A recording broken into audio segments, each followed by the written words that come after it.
Welcome back to Italy. This is Venice Definitive Travel Guide.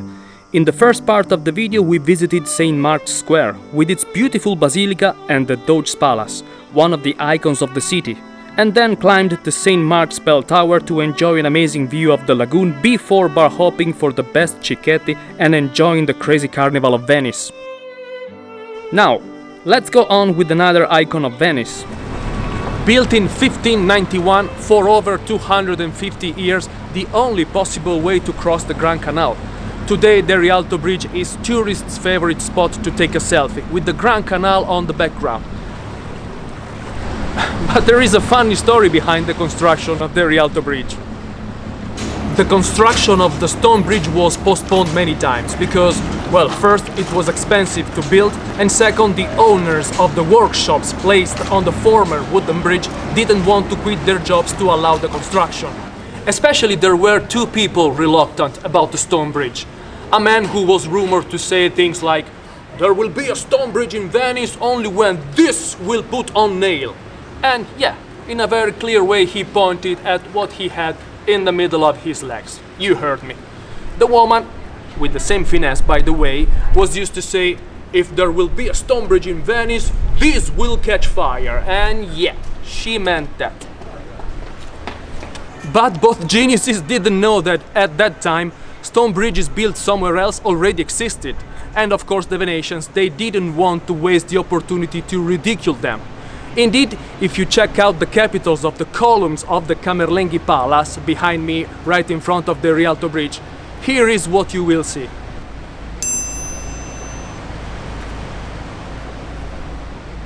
Hey, geniuses!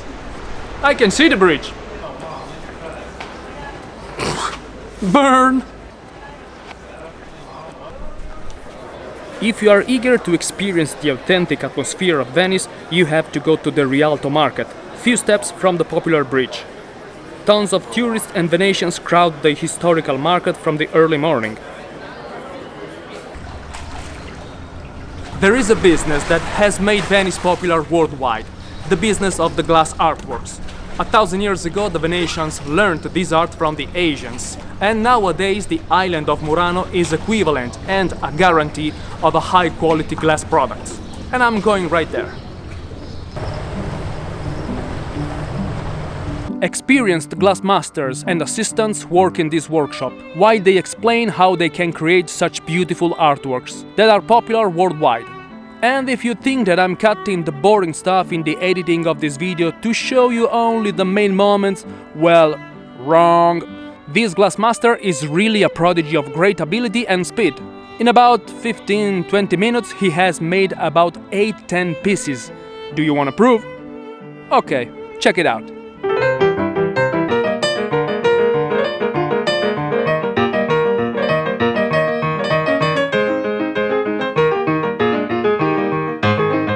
So, in 1 minute and 26 seconds he made a glass horse. And not just one.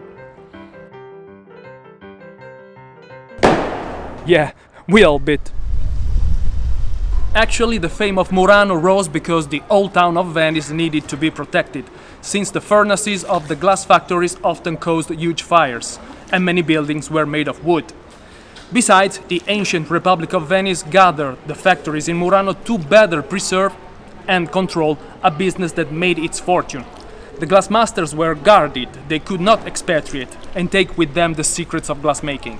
At the same time they benefited of many perks. For instance, they were allowed to marry a girl of the high society, and that's why the class of glassmasters became the most coveted.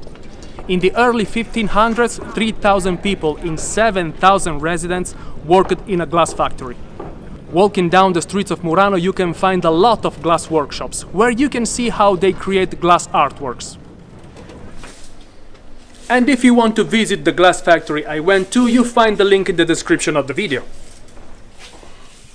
And if these artists got you in the mood for art, here are 3 museums of Venice you cannot miss.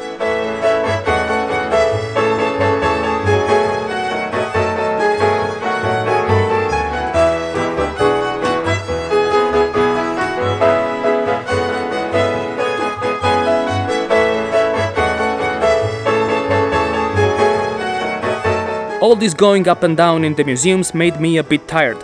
I'm going to have a coffee in the most beautiful coffee bar in Venice. The Café Florian is one of the oldest coffee bars in the world.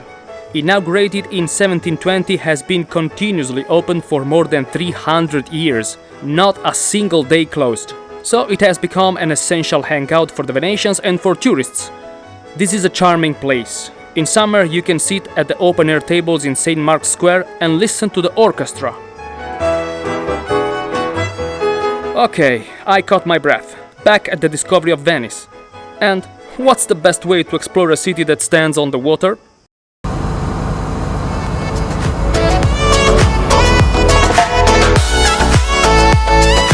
To discover the Grand Canal of Venice on a budget is very simple.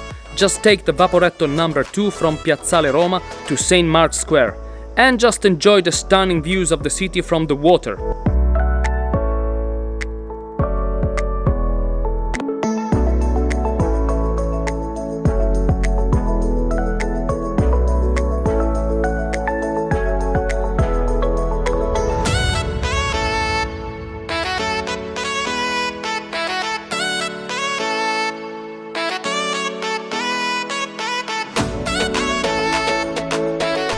Do you know that in Venice there is a statue that is a good luck charm?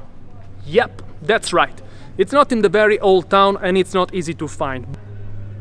We don't really know why it's a good luck charm. What we do know is that it's one of the statues representing the Mastelli brothers and one of their servants from Morea, an area in southwestern Greece. According to a legend, the men were cursed and transformed into stone statues after they scammed the Venetian lady, and then the statues were put here as a warning for those who could have the same intentions. But one of these statues depicts Mr. Antonio Rioba, who was popular in Venice because he made a lot of jokes. In the 19th century the statue lost its nose and it was replaced with a piece of iron. From that moment on, people believe that touching its nose will bring you luck.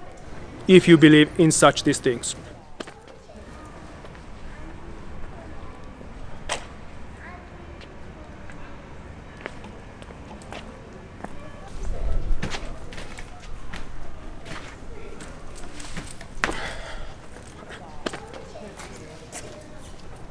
Do you want a clue to find the statue? It's close to a house where one of the main Venetian painters lived. His name in the first comment of the video, and let me know if you find it.